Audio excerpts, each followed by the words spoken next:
Welcome to Sandbox and Chill. This week I interview the Okayest DM about SAGAS, a setting and genre agnostic system that'll help you create games for your wildest fantasies. So sit back, take a listen, and let's begin. But yeah, I have heard of your show before. I have one of my players in my home game references it. But the thing that got me, and what I was really curious about, and we can get into it later, was the pause on your YouTube for a bit. Because there was like that gap of time. There's like a year gap between when you're putting out content and then you stopped, I think probably to make SAGAS, but then now you're bringing it back. So it was several months of making this video content that let's start at the beginning of the channel. Yeah. So I had been, I've been doing TTRPG stuff, mostly, actually entirely 5th edition D&D for 8-9 years. Yeah. And I was engrossed in the internet. I was aware of all the big YouTubers that have been making content for this kind of thing. Like Ginny D, D&D Shorts, AJ Pickett, all that stuff. And I started to realize that, just answering people's questions and posting on Reddit is not fun. Yeah. Like, it's just not my kind of crowd over there. And that's what I had been doing. And I made a post that was like, it was something about what do you do when you have an old character that isn't powerful? Like, you have someone that's been around for a long time, but they're only level 1. Why are they still level 1? And that one post on Reddit popped off. It got like 1,000 upvotes in like 2 hours or something. And I'm like, wait, people, like lots of people, are interested in what I have to say. And that was the birth of my idea for like starting a YouTube channel about it. So I started. I remember going that post. Through... I think I actually commented. I think I probably commented on that. Yeah. I'm like, yeah, of course. Like, someone who's older, they could have been 20th level, but they just haven't done anything. They retired, so then they just gradually backslide. Like, they know everything. They just, it's like you don't play music for 10 years. You still kind of know how to do it. You just forgot how to mechanically move your body. Yeah, exactly. Yeah. No, I made that post, and I have one of my friends from college was doing making enough money to buy a house doing stocks and YouTube. And he has a YouTube channel where he like trades stocks live like daily. He's fallen off and like, gone on to bigger and better things now, but I realized, wait, you only need 1,000 subscribers and 4,000 watch hours before YouTube starts paying you to do this. Yeah. And I'm like, that's insane. That's so much lower than I thought it was. And they've lowered the bar even further now. I think it's only 500 subscribers before they start giving you ad revenue. Yeah, it's like, it's a 2-tier. So yeah, there's the 500 and then there's the 1,000.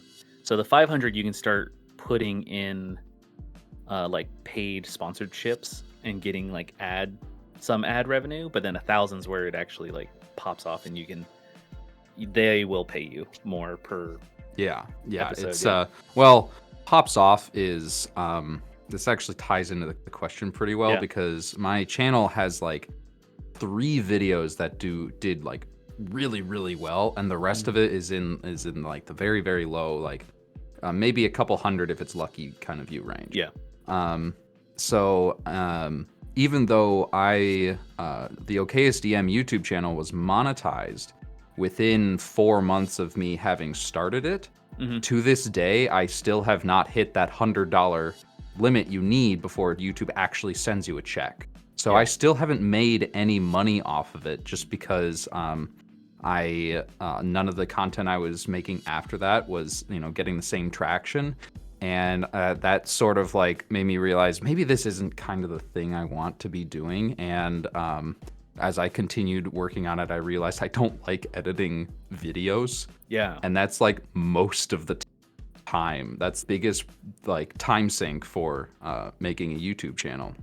So I started branching off into other content. Like, I still want to create content. I've got this audience that likes what I do, so I'm just going to try doing other stuff and see what they enjoy. And it was the Sagas is just one of the many, many, many games that has come out of the I've heard it called the OGL boom, where D&D made a mistake. Yep. And everybody said, well, if I'm not going to play D&D, I'm just going to make my own. And I am one of thousands of people that have dove into game design because of that. And that's where Sagas got its start. Yeah, that it's kind of interesting because the last interview I was doing was with AJ Pickett, and we were talking a little bit about that server. That kind of OGL boom, or I like to put it kind of like the blood in the water of Wizards of the Coast, opened up a lot of people's eyes to, like, you know, there are other great games out there, and in fact, you can make your own game. Yeah, and there's so many to base off of, or kit bash, where you can put like 2 different games together, and there's no reason to just stick with Dungeons and Dragons. I feel like it has the Xerox effect, where just because Xerox made like a printer first, everyone calls it like a Xerox or copy. Yeah. When actually you're using like an HP whatever, and Xerox is just the title of making copies.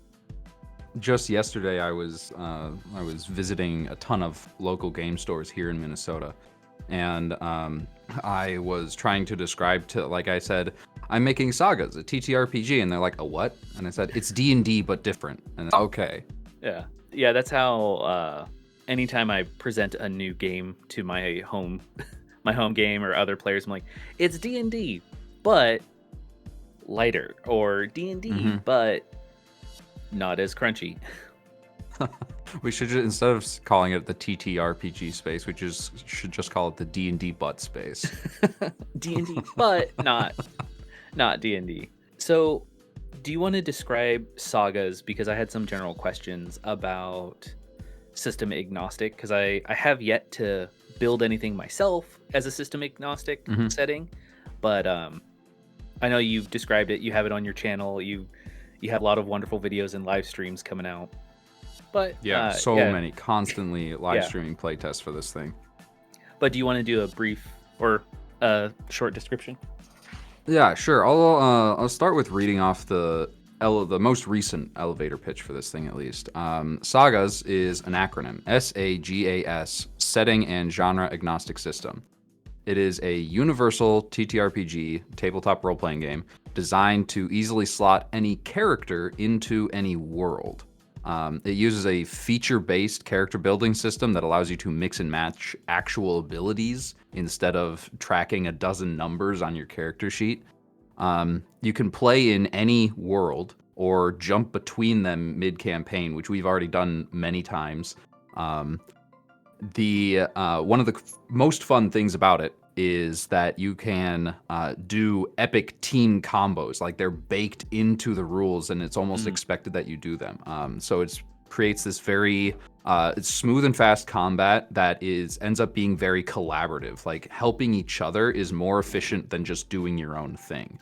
So in addition to hundreds of character features that you can choose from, one of the biggest selling points is that there is lengthy, not too lengthy, but there are guidelines for creating all of your own character features. So if you're looking for something that is not actually in the system yet, it is very, very quick and easy to create and just make your own balanced thing that your character can do. So like a power, like a superpower you want to have, or a specific ability that isn't there, you can just create it in like 5 minutes tops. So because of that homebrewing aspect that is baked into the system, there is no limit to what world you can play in. So you can play in established worlds that don't have an existing tabletop role-playing game. Some of these do, but like Horizon we'll be playing in. I've got a play test that's going to be set in Pokemon, but post-apocalypse. I have people that have said that they're going to do a One Piece game using this system. So any of your favorite shows and movies, Sagas so far has been able to run anything that anyone's ever tried Yeah. to run it. So it has the potential to become something very big, and that's what I'm trying to do now, going through the marketing process of telling people about this, getting eyes on it, like showing you what it can do and why it's so much fun to play. When I was reading through it, that was one of the things I was mulling over, was like a Dragon Ball Z or DBZ Yeah. setting, just because that, even when I talk to my partner and friends, it's such like a weirdly specific but not specific fighting style that they have within their own anime, Hmm. where it's like they can fly around for a minute just doing random or like rapid fire attacks that don't do anything, but then they have my power level is whatever, very specific, and you're like, okay, but how does that go to the story? And then while reading through, I was like, oh, you could, I see elements where, yeah, you could just put in some of the rules here, and also you have the like making your own traits, struggles, and so Yeah. on, which, yeah, is interesting for someone who wants like a lighter, because that's kind of what I like, is a lighter, less rule crunch game, Yeah, specifically for a lot all of my of players. Yeah. the entirety of the basic rules for Sagas fits in the first 6 pages. That Right. includes the homebrewing guidelines. So it might not be as rules light as some games are. Like I've seen ones that use only storytelling elements and don't use dice at all. Like those are they're all super fun Yeah. to play. So it's not like at the very bottom of super rules light, but it's not a D&D 200-page book, Yeah. One of the things when reading through it, just from a mechanic standpoint, is using the lowest number rolled. Yeah, roll under systems. Yeah, roll under system instead of like things like Shadowrun, like 2E, which like Pink Hawk and some other podcasts I've been listening to. That one uses like a 1 through 12 kind of point. Like you want to get the higher number, you have to at or over it. And then it's a system that only uses D6s. So like, how do you get a 12? It's like you have to get a 6 and then a 6 again. So it's really Yeah. interesting to do the opposite, where it's like everyone could succeed, but using the math of like a D10 or a D8 that you have here listed just changes the percentile a little bit, but everyone could succeed or has the Yes. capability to. Everyone can roll a crit. Anyone can get a 1. That's just an option in all dice, and I think that has opened up some. It's opened up really, really interesting and fun, like descriptions. Like if, say, you have one of the aspects of the game is if you're wounded, you get worse, bigger dice, so a chance to do much, much worse on whatever you're trying to do. So if someone has a wound, like their arm has been like one of their tendons got cut, or however gory you want to get, and they have to use a D12, the worst die in the game, to make their attacks, they can still get a 1. Yeah. And it's been really fun to describe how they still manage to land a critical hit on the enemy despite their injuries or whatever struggle they're going through. I think another good aspect of the game that not a lot of feedback has touched on, except for those that have done many reviews, is that they're recognizing that this system doesn't use any modifiers pretty much. Instead of like being able to, and instead of like needing to build a character where you can stack this on this on this to make this one specific thing really, really good. It works in such a way that you just have this one ability on its own that you slowly level up. You don't have to go in and theory craft your character. You can just like create it, pick and choose, smash anything you want together, and it'll work. Yeah. Which that the part that I like about that is, as much as I like sometimes to be a power gamer, I feel like that it in the rules kind of takes away that incentive to create like a power super niche character. that some tables have where it's like I am good at this one specific thing and all my Yeah. stats align with it. I have a plus 30 or whatever or 12 like in this Uh-huh. one Uh-huh. thing, and that's what I'm going to force everyone to do. Yeah. I mean, I appreciate that definitely. Like, I've been that guy that Mhm. just creates this character that does one thing and is horrible at everything else, but that one thing, he's Yeah. the best there is. Um, but as a DM, I find it difficult to run that kind of character because in every single instance, I feel like I need to give them an option to be able to do that. And it starts to get a little bit stale and static as far as a storytelling perspective goes. If Mhm. you're doing a dungeon crawl sort of thing, that's totally fine, Yeah. I think. But if you're more like me and you want to tell a story with every single game you run, you don't want the same exact event to happen over and over and over again. It gets boring fast. But there are ways to power game in this Mhm. because it works with sort of like semantics. Like early on in alpha playtesting, there was one of the first characters that one of our testers made was basically a Groot-like plant person who had two abilities. One of them was Conjure Vine, which we've taken out for now. We'll probably put it back in, which allows you to create a vine and grab someone with it. But they also had the talents Gripper and Wrestler, which allows you to be really good at grabbing things Mhm. and really good at wrestling things. But the way the words were written in those powers, they could do that using the vines. And so they could be like 7 zones away or whatever, very far away, summon the vine and just wrestle them from a distance. And Mhm. it worked out. And it was like, so you can power game this sort of thing. It's just not, you don't need to do as much math in order to be able to do that. Right. I think that's one of the things when people are making homebrew content or like fan made content. Like recently on our stream, we played a Star Wars 5e, the fan made Mm-hmm. supplement, and I think there was some missing semantics in the rules as written that allowed some like my character that I was playing to get away with a lot of shenanigans, to put it lightly. How much time do you spend sometimes going back to a specific move or feature in sagas to rework sometimes the semantics or wording? Um, that's most of the reworking that we're doing right now. Mhm. We have this playtest that's been out for actually today, a month.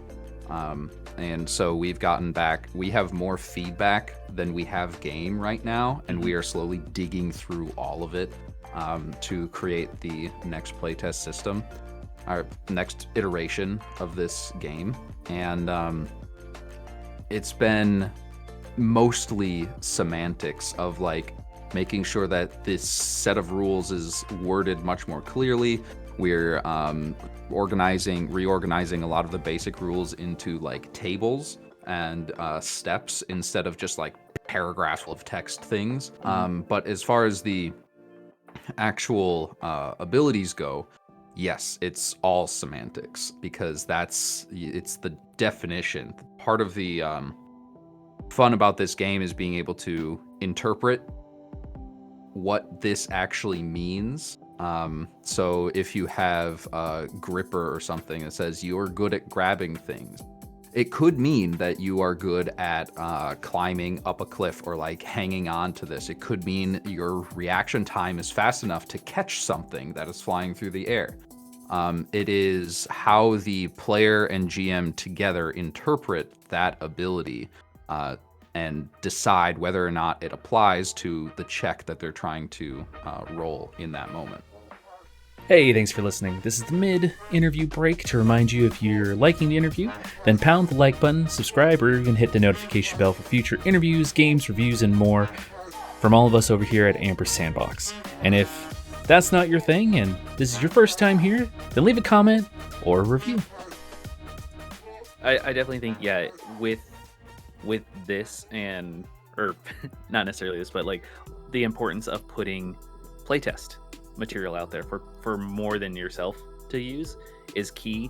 Hmm. Because like you said, it's only been out a month. How much have you like kind of changed or reworked based off of the initial feedback that you're getting? Oh, so much. It's still the basic same game.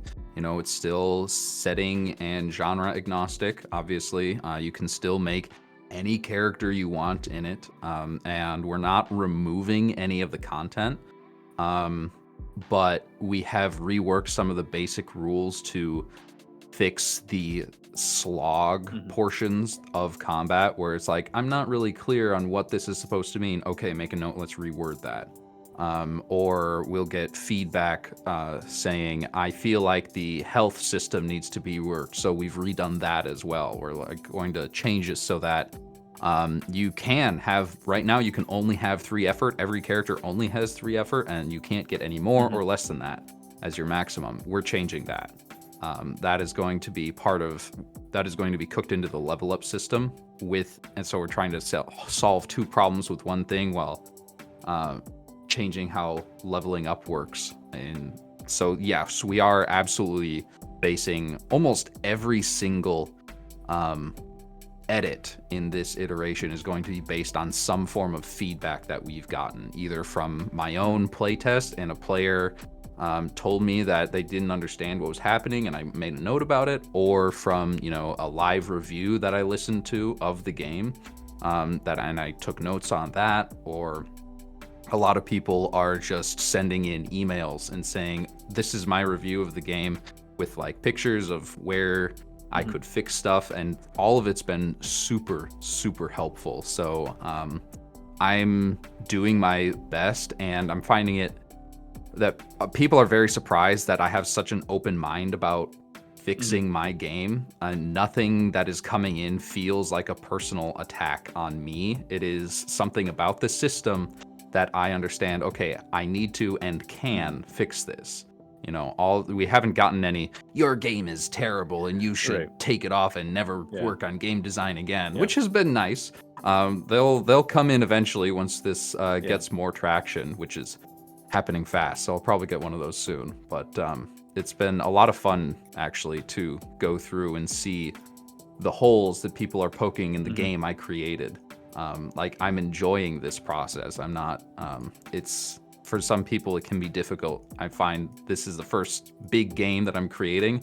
I'm finding this is actually really What? fun. Because that was going to be my next question. Of when you get feedback, how are you processing it? Because I know that for a lot of people that I've either helped with or done reviews, or even sometimes with my own stuff, when getting a review that's not particularly well written, it's it's like, how do I Hmm. turn this into something a usable review for my own project? So how do you handle taking Um, taking the constructive criticism of people you don't know?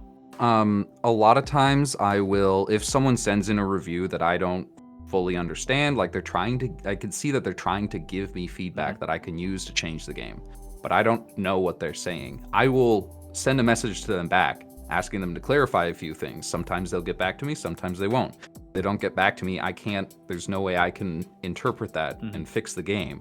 But when they do, it's always been opened up this discourse of, I'm talking about my game again, Yeah. which is what I'm doing here.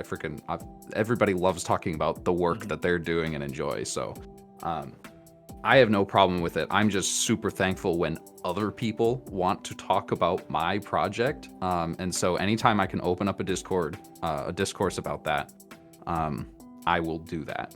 Um, so when there is something that I don't understand, I will Hmm. literally just ask, like, what did you mean by this? And almost every time they've come back with a paragraph long Yeah. description of what they meant. Because yeah, that's the thing that I'm always interested by with other like content creators and creators in general is the process, like getting to the stage where you are sending out something to play test. Because I see a lot of content on like Drive Through RPG or DM's Guild where there's zero play testing, there's zero kind of input, Hmm. There's so and much. you think, as you do play through it, you're like, who thought this was a good idea? Uh, like, wait, so I'm level 3 and can do a level 9 spell? This doesn't make sense. Or effectively, it's the same damage output as like a level 9 spell if I just stand still for a turn. There is a lot of content like that, and I think there are a couple things that separate. Like there's no problem with people putting that stuff out there. It saturates the space a little bit, but if you're making something good, the algorithms and reviews will be able to push that above something that hasn't been play tested. So I obviously I enjoy making that homebrew content. It's where I started my first content creation was making homebrew stuff for my home games. I did it all the time until literally nothing was from the core book anymore. Yeah. So I think having that not so play tested content out there I feel like that's a starting block for a lot of people. At one point, I hope that they will learn that you need to play test something and accept feedback before it can be good. Usually when one person does all the work into one thing and shuts off their ears to what other people are saying about it, that will not be a successful project. So I'm hoping that these people learn that quickly and start to play test, put a little bit more effort in and time into their game if they can.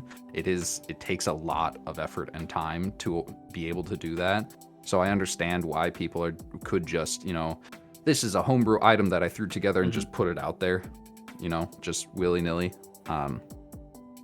I think that is one of the big differences between people who do this for fun and people who do this for money. Hopefully you're doing it for both. If you can swing it, that's what I'm trying to do right now. That's gonna be my next question. I'm what still are you doing it for? Wading through that. Yeah.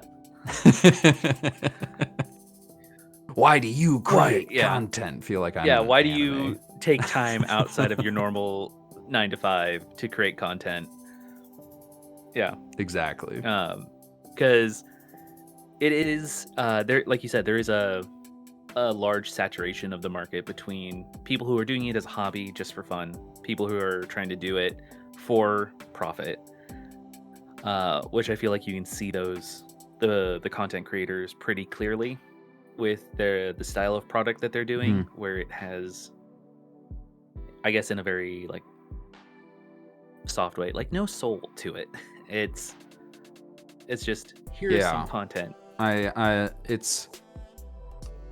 think I'm learning this quickly. I've learned this in like the last 3 months or so of in order to make money off of a product, you need to know how to market it. And you can tell what people know how to market what they're making and what people have not done that research yet. And it is a lot of research. Like marketing is a whole thing. People go to schools. They're like literally, you can get I think there's a Nobel Prize for that sort of niche. I know there's one for like economics. I want to say that there is one for things that can be used in the marketing space. Like geniuses still haven't figured this out. People like corporations are pouring billions of dollars into figuring out how to sell their product. So it is a vast and terrifying space to jump into, but it's a leap you need to make in order to show that difference between your product and someone else's. You don't have to give up your secret sauce, but how would you advise someone to market their own product? Well, I am flattered that you think I have a secret sauce. I bring it up just because sometimes there are people, like when I was in a band, some bands didn't want to share exactly how they market or promote, and then sometimes some other tabletop creators are like, I don't want to share how I do it specifically. I'm like, well, I'll figure it out, and usually it's because you're running ads. And you just don't want to share it. But that's why I'm like, it's secret sauce, or just how you would promote potentially a product if you're doing it for the first time, or you've done all the playtest. How does that marketing change?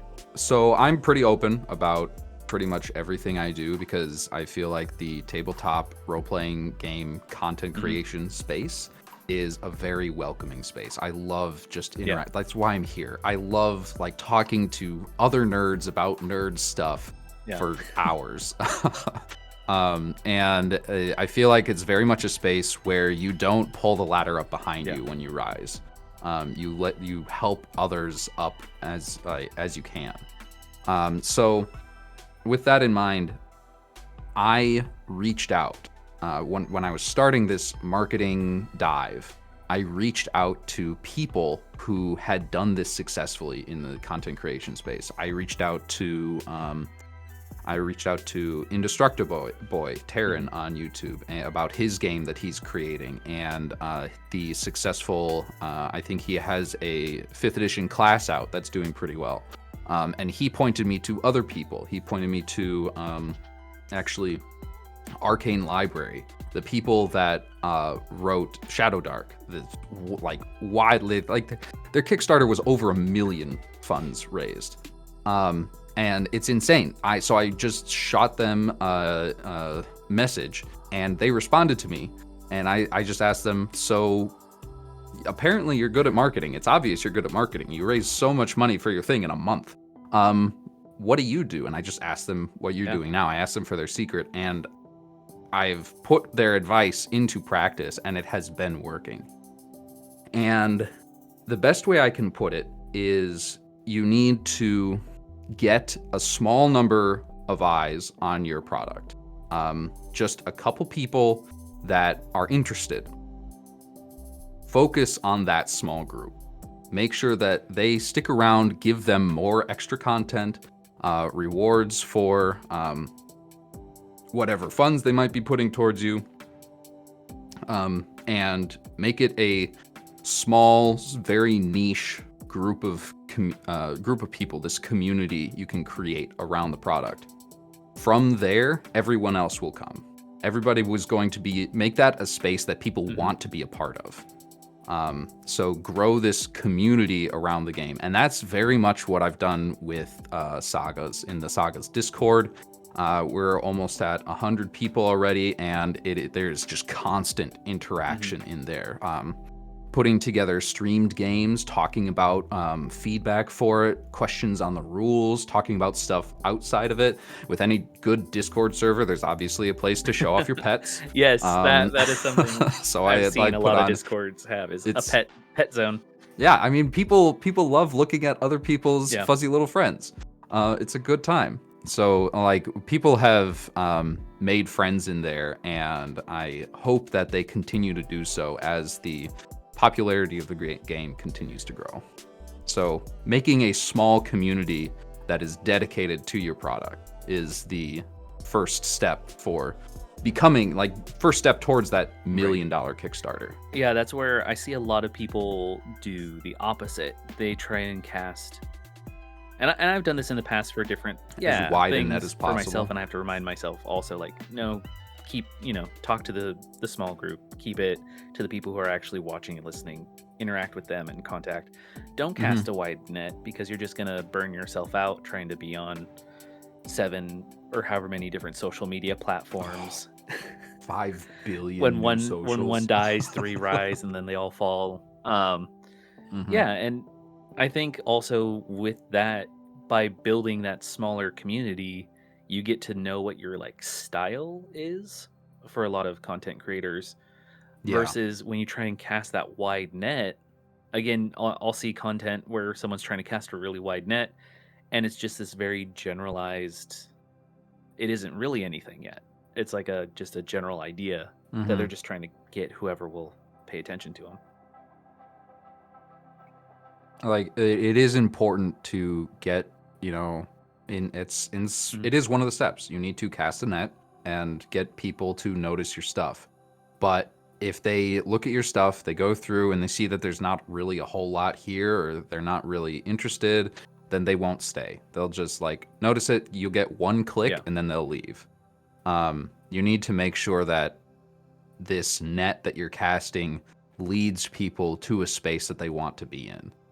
Well, and that's what I like about the beta test that you have is comprehensive versus other projects I've seen where it's loose bullet points that someone's trying to say Yeah. this is going to be the next big thing, this is going to be the next whatever. I'm like, but it's just bullet point concepts versus like you have like a 31-page basically player's handbook for people to try out Hmm. with art and monsters and everything you would need to just run and go besides giving them dice.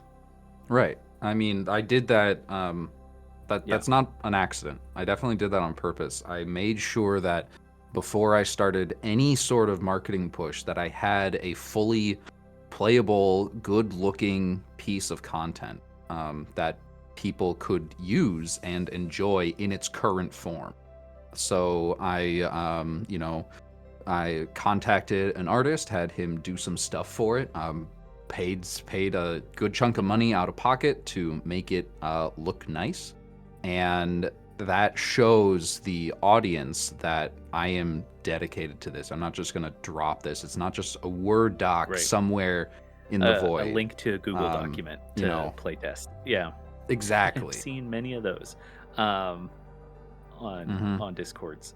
Uh, what so after you do this and you get the beta test done, what is your goals for the next step? Ooh, beta test being done. That feels Yeah. so far away. There's so much to fix, man. So, our current trajectory is I'm working on the next version of the beta test, and that's going to be the last one. So, we're going to have, the first iteration of this game that gets people's attention. Then we're going to have this next one, version 0.6, that I'm working on right now, that will have, after looking through all this amazing feedback, um, that will come out sometime in August. There's a couple ways that you're going to be able to get early access. So through my Patreon, for example, there's a tier in there that says you get early access to all Sagas material, even the paid stuff in the future. So that's included in that. I have to give it to people that are going to be streaming this, because once that test comes out, I want to immediately start running games in it. So the people that will be in those games and on those streams need to have access to it beforehand so they can prepare. So that's another way that you can get early access. Then once this one comes out, we're going to be doing much the same thing. More feedback, more editing, more of all that stuff. A couple months down the road, we're looking at January, we are finally going to run a Kickstarter for this, because even though we have a fully playable game, it is not Right. finished. I want it to be like a full product with, art, and I want it to look like Right. a D&D core book. I don't want it to look like something that someone threw together in their basement. I'm very much trying to lean into that professional space. I want it to look nice. I want it to look professional. And that's mostly what the Kickstarter funds are for. And if this pops off in the future, we'll be doing supplements. We'll be doing a Game Master's Handbook. We'll be doing adventures. We'll be doing settings that you can run using Sagas and are designed for it. So there are a lot of floating pieces up in the future that I can't dedicate myself to. They're just ideas that I have in my head and written down somewhere. And that's I feel like everyone I've talked to, that's the chronic thing everyone has, is like they have one project they're trying to do, but they have 100 on a document somewhere. Yeah. There's so many Then they're moving like, well, pieces once for this it. is done, then these 5 things I'll need to do, and then these 5 more off those, and then it becomes an exponential graph. Mm-hmm. But that's one thing I really Yep. liked while reading through this, is that I can see the possibilities, even with the art, putting it in. Like every page, you have like a little bit of inspiration that, like, oh, maybe I could do like a space opera with this, or maybe I could do like a Mm-hmm. RoboCop gritty future, like Yeah. dystopian future thing going on, or a very nice, like there's some great fantasy art in here too, where it's like, oh, like classic high fantasy, the hobbits will leave the Shire and have to do something. Yeah. Which that's one of the other things I wanted to commend, and I think anyone who's watching this should download, and I'll make sure to put a link to where people can find things. Download it, and maybe have some flying goblins and other Lovecraftian creatures, or be able to add their own take. Because I was thinking that this is the perfect system for doing like a game jam or like one-page one-shots of like, with this system, give me a one-page one-shot in whatever setting style, and let's go. Yeah. Exactly. Yeah. No, that's been a lot of. We haven't run any long campaigns in it yet, just because it hasn't been out for that long. It's only been out for a month. So all of the games that we've had are one shots or mini arcs of like 3 or 4 sessions, and then it's done. I hope in that gap between August, the second playtest, and the January Kickstarter, I'm going to be able to start a longer campaign to show that, yes, Sagas can do this. There is a leveling system that will take you higher and higher up in like power levels, for example. Because that it would be, because I am aware that it's fairly new, the kind of like power scaling and then the power cap. I'm like, ooh, it would be interesting to like, how would someone get to a higher rank or higher level, and at what point does the game kind of stop from a mechanics standpoint? But the only way you could really do that would be a 5+ session game where everyone levels up every session. Yeah, right, exactly. And we're working on it. It's definitely something that is in the works, for trying to figure out what sort of power levels Sagas can offer. Right now it does low levels very, very well. At least we think so, but we are very biased. So tell us, do you think it does low levels well? Come let us know, and we'll actually use your feedback, like I said. We haven't done anything super high level. Haven't been any like, you get to play gods fighting over planets or whatever. We haven't tried that yet. It's definitely something that I need to work into the system at some point.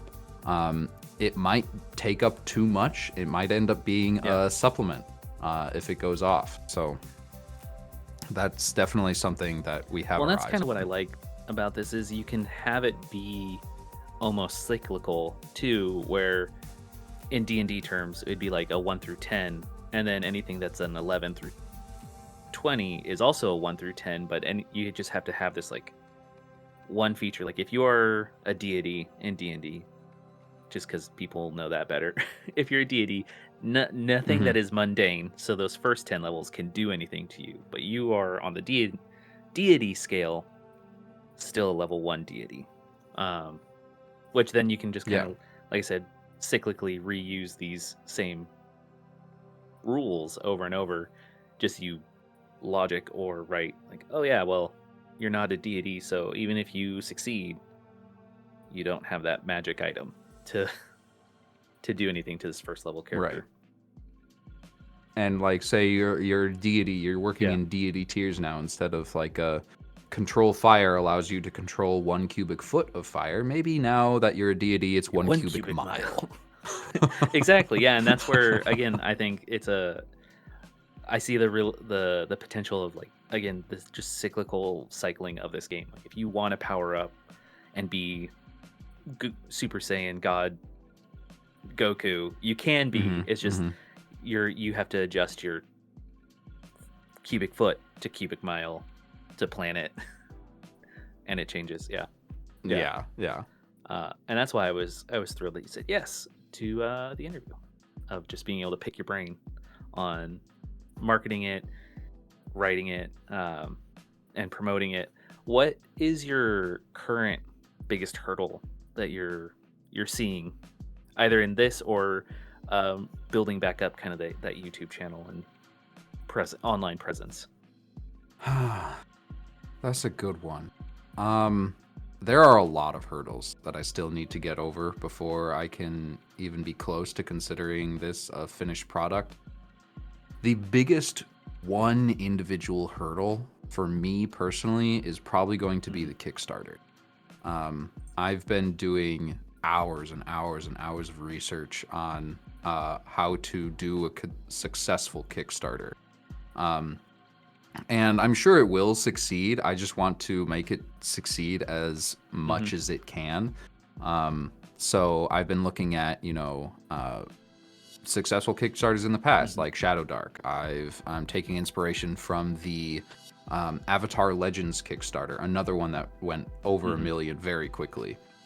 Seeing what they put together, what their Kickstarter itself looks like, and reaching out to them and asking for, like, literally, can you give me marketing strategies? And I've been amazed at how many people have actually done that. Like, here, this is what we did. It worked. Let's see if it works for you. Sure.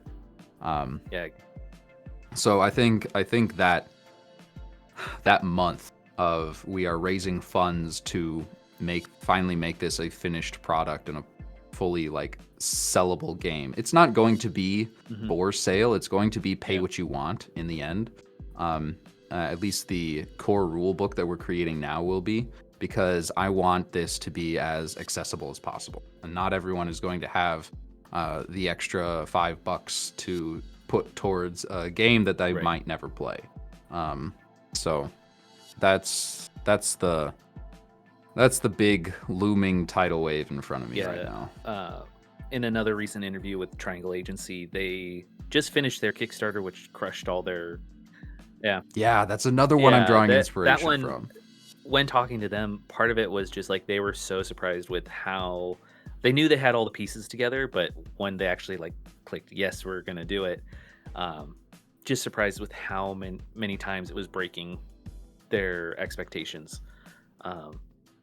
Which, if you haven't reached out to them, they'd also be a good one to talk to. I know that they're currently a little busy because it's Haunted Games is their business, and Triangle Agency's the Kickstarter. Caleb Hewitt and Sean Ireland on Twitter. I know that they're currently busy fulfilling their Kickstarter goals and obligations, but no, it's Kickstarter's not just the month that you're raising money. It is everything that comes after. I think if I remember correctly, they plan on being done December, January. So if that's around the same time that you want to start, it might be a good time to reach out to them and pick their brain some more. Because they also had someone make a video for them and then help do the art and so on to help kind of fill it out. But that, Kickstarter is one of those things that I would love to do at some point, but is such I feel like a daunting task for a lot of content creators. It is a daunting task, a lofty goal. It feels like it's on a pedestal that you can't reach, and I'm making that climb right now, and it's I feel like it's going to be easier in the end than I ever expected it to be. I'm just making sure that I am as prepared as I can be. Definitely one where having a team or group to support comes in handy for being yes, these are the people who are working on it, and it's not just a one-person job. It might be me wearing all the hats, but don't worry, I can't do everything. I'm delegating to other people that are interested in the project, commissioning the art, going to be commissioning a layout designer as well, because I have no experience in that area, so I'm not going to try to do it. Recognizing what I can and can't do was a very important first early step. With that, what are some, outside of Sagas, what's some other goals that you have for just being a content creator? I've been asked this before in interviews. It's that multi-hat thing that's going on. I feel like you can't just be make Sagas. You're also a content creator.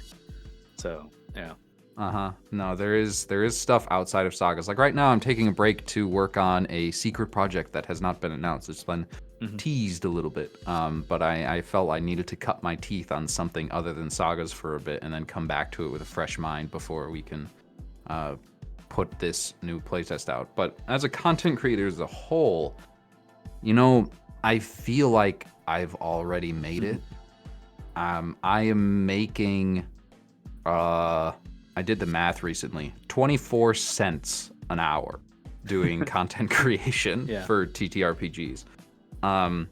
Yeah. I'm okay with that. Pretty early on, I realized view count, clout doesn't really matter to me. I'm having fun. I'm doing interviews, meeting cool nerds in the space that are like me.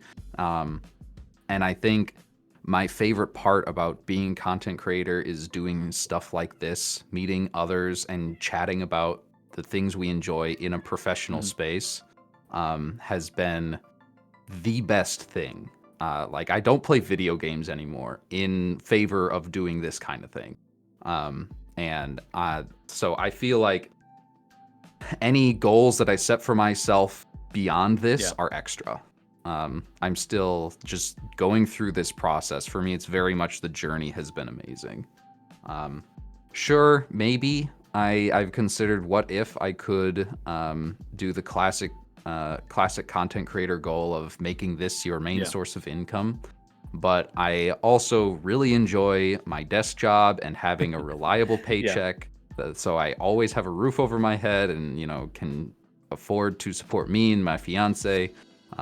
So I don't, that's an iffy one for me. I know a lot of people have that goal, but my life outside of content creation is very stable right now, and I kind of want it to stay that way. That's definitely how I feel. Is like my job provides healthcare and benefits, which, like, just doing content creation and knowing how small businesses run, which is effectively if someone wanted to quit their day job, you'd have to know how to run a small business. Like, you then have to pay your own healthcare and make your own benefits and remember to put things in retirement.